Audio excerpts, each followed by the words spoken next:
Hello, Michigan gardeners. This is Doug at Buzzard Family Farm. We're located on Verona Road, just outside of Marshall, Michigan.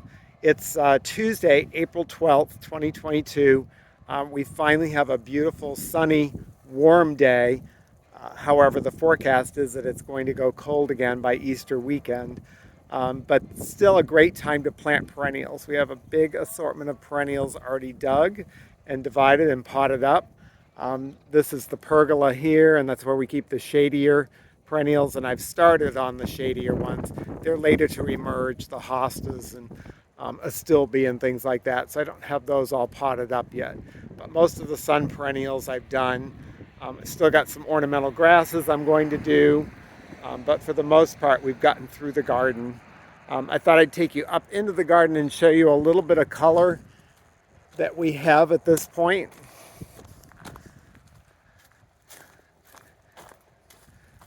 We walk along, we can see some signs of progress here. This is a newer peony called Bartzella.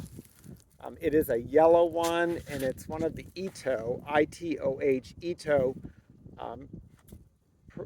peonies that is a cross between a tree peony and a herbaceous peony. So it's kind of in between the two, but they've got some really nice colors on those. And one of the ones that we have for sale is called Bartzella. It's a yellow one, quite late and very, very pretty.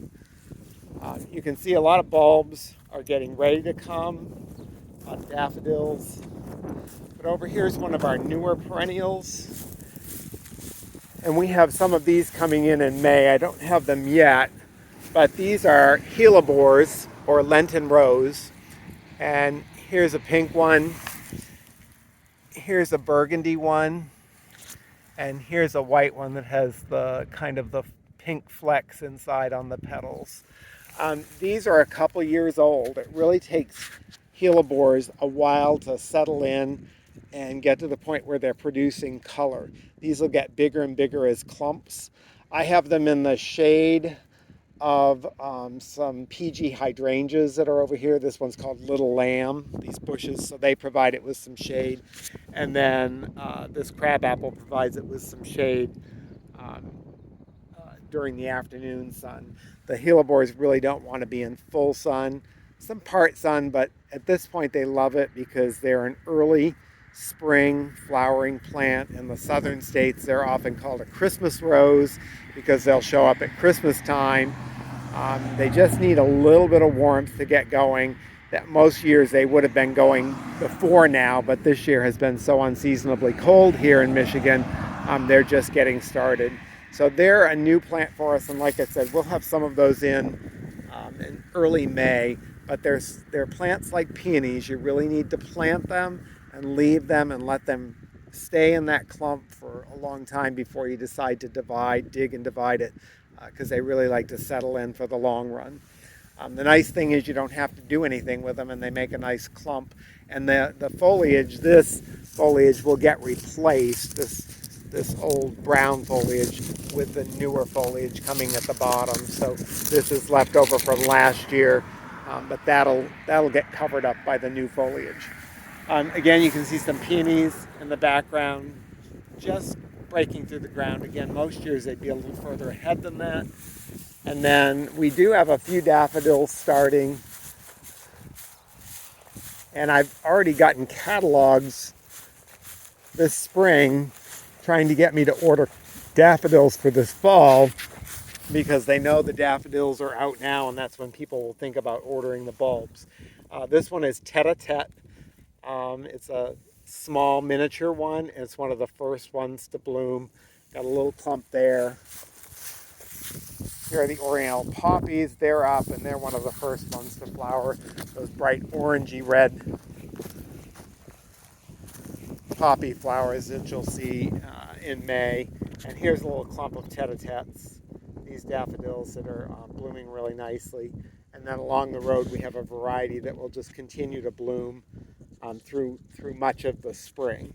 And daffodils are great. The deer don't like them. The chipmunks don't dig in and try to eat the bulbs. The voles don't eat the bulbs. So daffodils are really my spring bulb of choice. They really make quite a difference. The garden is pretty well cleaned up. I have a few things I've left to cut down. There's some Amsonia there, some Agastache, the butterfly bushes. I wait a little bit later to cut those down. And then there's all the stuff along the rock wall when you drive in the driveway, the lavender and the Russian sage and all that. I just cut that down really hard with electric shears. Here in probably another week, once we get through what's predicted to be a pretty cold Easter weekend this coming weekend. We've got this warm day, and tomorrow's kind of a transition day, and then it goes cooler again. And they're really talking about cooler for the next week or 10 days. It's great for fruit farmers. They don't have to think about their apple blossoms getting frosted off. It's great for us with our strawberry crop. I have not uncovered them with straw from the straw that I put on them from last fall yet. I'm keeping them dormant as long as I can because if we get frosts and freezes in May, you lose your blossoms, and if you lose your blossoms, you obviously lose your berries or your apples if you've got apples or whatever fruit crop you're growing. But we are open. You're welcome to come out. It's a great time to buy perennials. It's nice and cool, and it's been moist and wet, so they just love going in the ground at this point. And you don't have to think about watering them and babysitting them. You just get them in the ground, and they do their thing. Take care, and I'll see you the next time.